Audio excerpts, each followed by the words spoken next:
Hi guys, I just wanted to go over this week's section of notes. We did the House of Representatives last week, so this week is the Senate. The Senate is actually known as the upper house. So they are a little more elite than the House of Representatives. The House of Representatives, if you listen to last week's little video, is the people's house. It's supposed to be more democratic and directly related to us. So the Senate, as far as qualifications, there's 2 from each state, which we've talked about. So 50 states, 100 senators, much smaller than the 435 from the House of Representatives. You have to be at least 30 years old to become a member of the Senate, a citizen of the U.S. for 9 years, so you don't have to be born here, but you've had to be a citizen for 9 years when you run for the position. And last, just like the House of Representatives, you have to be a resident of the state where you are elected. So for our case, obviously Ohio. Now the Senate, since it's much smaller than the House, it's what they call informal. So there's not as many rules, they're not as strict, they are able to talk, express themselves, talk as much as possible, keep talking about a subject, they can do that. In the House, they're limited because it is so large. They have to have more of a sense of order in place because all 435 people cannot talk about one subject for an extended period of time. Otherwise, it would take way too long to do everything. So much more relaxed in the Senate. Plus, the Senate was established again as that elite house. When George Washington, Ben Franklin, James Madison set up the Senate, people were appointed. They weren't elected by us. Now they're elected because we've had an amendment to change that. But the Senate was considered to be more elite. They thought people would have the morals and manners and be more like them, our white, wealthy, well-educated men, of course. The Senate leaders then, we've talked again about in the House about the leaders. The Senate leaders then, the top of the Senate is the Vice President of the United States. He is able to preside over the Senate.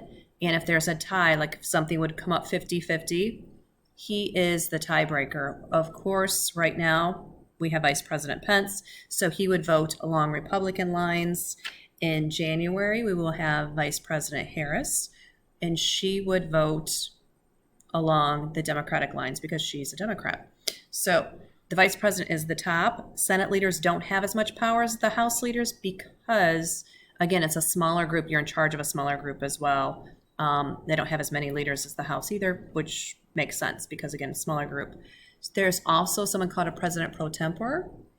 They fill in for the Vice President of the United States when the Vice President is not there because the Vice President has to travel, go to foreign countries, do work for the President, so cannot always be in the Senate when needed, especially for tiebreakers. So this is the person then that takes over for the Vice President of the U.S.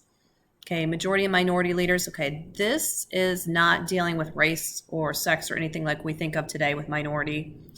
Majority is the group in the Senate that have the most members as far as political parties. So right now the majority in the Senate is the Republicans. That could change coming up here because there's a couple Senate seats that are up for kind of debate. They're recounting as well as the presidential election. It was a mess this November. So the majority are the Republicans right now. They obviously try to push through bills into laws that are going to represent their political party. And then there's a minority party leader that tries to do just the opposite. They try to stop the majority from getting their bills passed. They tried to persuade some of those Republicans to come over to their side and vote along the lines of the Democrats. So majority leader, minority leader. And then there's also, like we talked about last week with the House of Representatives, they have whips, which are leaders as well. Again, less of those in the Senate than in the House. Okay, scheduling Senate bills. This is similar to in the House of Representatives. Any member of the Senate can propose a law, so they can bring the bill forward. You remember, you can go the senators. We have 2 senators from Ohio. They are both men. We're going to work with that a little bit coming up this week where you're going to be researching either a senator or a member of the House of Representatives, so you will see who they are as well and see what they stand for. One is Republican and one is a Democrat. They can introduce a bill. You can go to them. You can say, hey, I think this should be a law, and then they will bring it in. Again, doesn't matter who it is, any member of the Senate. So all 100 can introduce bills. It's much more laid back than the House, kind of a more relaxed pace as they go through.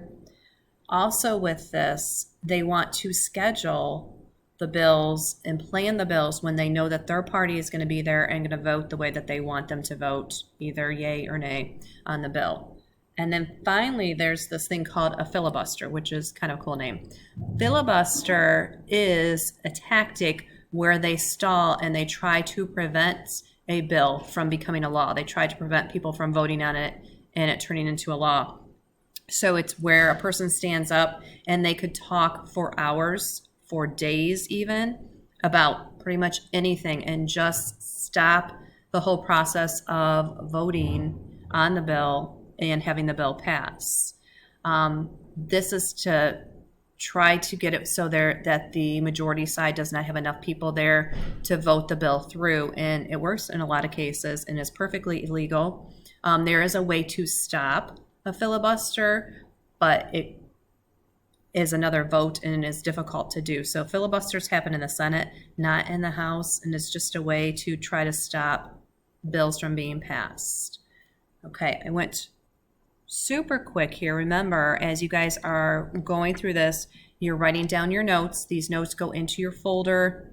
This is only our third page of notes that we've had so far, so you can put them right behind the ones of the House of Representatives. You can stop this at any point, write the information down. You can shorten it. You can change like Vice President to VP. You can put it into your own words as long as you are not changing the meaning of it.